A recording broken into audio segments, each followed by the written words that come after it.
పూరా local. Hi hello నమస్తే, welcome to పూరా లోకల్. నేను ప్రియాంక.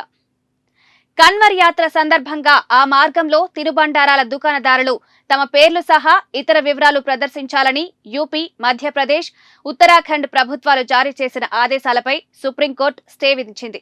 దుకాణాల యజమానులు ముందు తమ పేరు లేదా గుర్తింపును చూపించాల్సిన అవసరం లేదని సుప్రీంకోర్టు పేర్కొంది. తయారు చేసి విక్రయించే ఆహారాన్ని మాత్రమే ప్రదర్శించాలంది.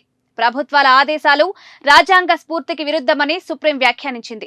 న్యాయమూర్తులు justice Hrishikesh Roy, justice SVN భట్టిలతో కూడిన ధర్మాసనం ఉత్తరప్రదేశ్, ఉత్తరాఖండ్, మధ్యప్రదేశ్ ప్రభుత్వాలకు నోటీసులు జారీ చేస్తూ ఈ ఆదేశాలిచ్చింది. తదుపరి విచారణను జూలై 26కి వాయిదా వేసింది.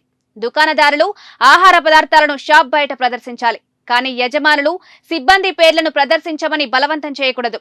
ప్రభుత్వాల నిర్ణయానికి వ్యతిరేకంగా దాఖలైన పిటిషన్లపై ఉత్తరప్రదేశ్, ఉత్తరాఖండ్, మధ్యప్రదేశ్ సర్కార్లు సమాధానం చెప్పాలి అని బెంచ్ పేర్కొంది. ఏటా శ్రావణ మాసంలో ఉత్తరాదితో భక్తులు చేసే పవిత్ర యాత్ర కన్వర్ యాత్ర. శివభక్తులు నెల రోజుల పాటు గంగానది జలాలను తీసుకువచ్చి తమ గ్రామాల్లోని శివాలయాల్లో శివుడికి అభిషేకిస్తారు. ఏటా లక్షల్లో భక్తులు ఈ యాత్ర చేస్తారు. అందుకోసం యూపీ, ఉత్తరాఖండ్ ప్రభుత్వాలు భద్రతతో పాటు ఏర్పాట్లు చేస్తుంటాయి.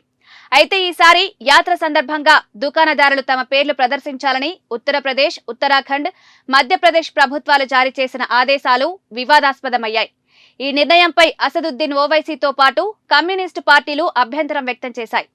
మైనారిటీలపై దాడిగా అభివర్ణిస్తూ పలువురు కోర్టుకెళ్లారు. పిటిషనర్ల తరపున కాంగ్రెస్ నేత, సీనియర్ న్యాయవాది అభిషేక్ మను సింఘ్వి వాదనలు వినిపించారు.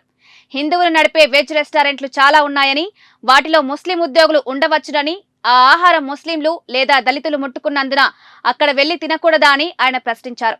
ఇలాంటి వివాదాస్పద ఉత్తర్వులను కోర్టు సీరియస్ గా తీసుకోవాలని కోరారు. ఇవి అప్డేట్స్. కీప్ వాచింగ్ పూరా లోకల్.